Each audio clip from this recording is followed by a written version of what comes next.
Hello, my name is Christian Chamberlain and welcome to my reflection video. So, when you asked me what I actually learned from this course, there are three things that I took away from it very heavily, actually.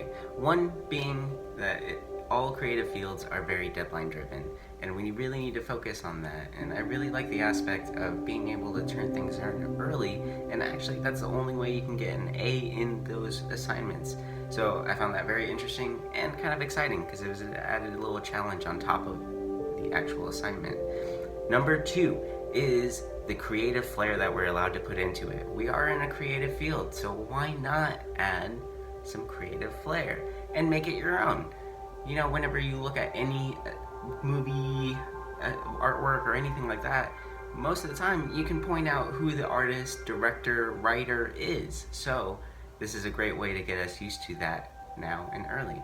And number three is details, details, details. You gotta be detailed, you know? If you skimp on these details, then no one's gonna know what you're actually talking about. So, explain it again. In my field, what I actually learned was things that you're already seeing trends for now when it comes to game design. VR and AR are really being heavily pushed right now, and it's just gonna continue in that way. We're actually gonna probably see VR being used more in offices now, which is interesting. They have an app currently that is a virtual conference room, which is really cool, and it's actually pretty smart. Instead of just staring at a phone, I know I've been on conference calls many a time, and you just sit there staring at a phone, staring at a blank piece of paper, and you're supposed to pay attention. At least this way, you actually have a virtual avatar there, and you can put a name to the face, which is really interesting. I like that. So it's cool to see how game design can go into other fields and help broaden and expand them as well. So, as far as going forward, what I really want to implement and continue to work on is networking. I feel like networking is probably one of the most important aspects of the creative field. Without it, we can't grow. We really need a group community surrounding in order to help expand and broaden our ideas.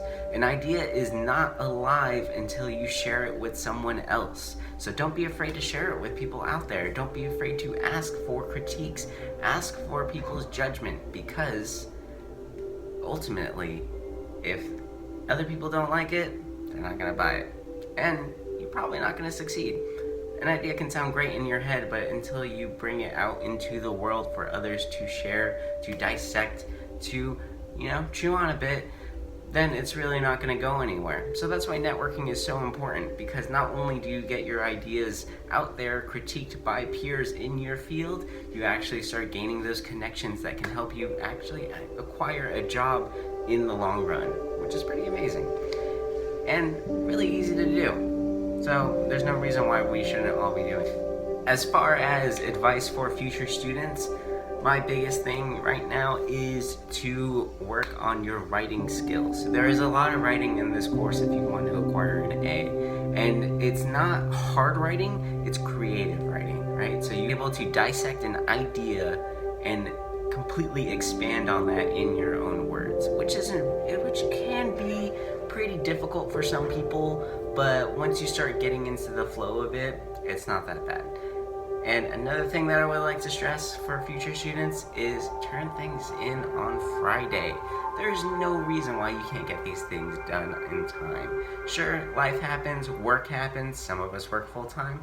I'm at Sprouts, I work 50 hours a week, and I'm able to get all my stuff in on time and early. So I know how difficult it can be or can seem, but trust me, it's very rewarding in the end. So this has been my reflection video.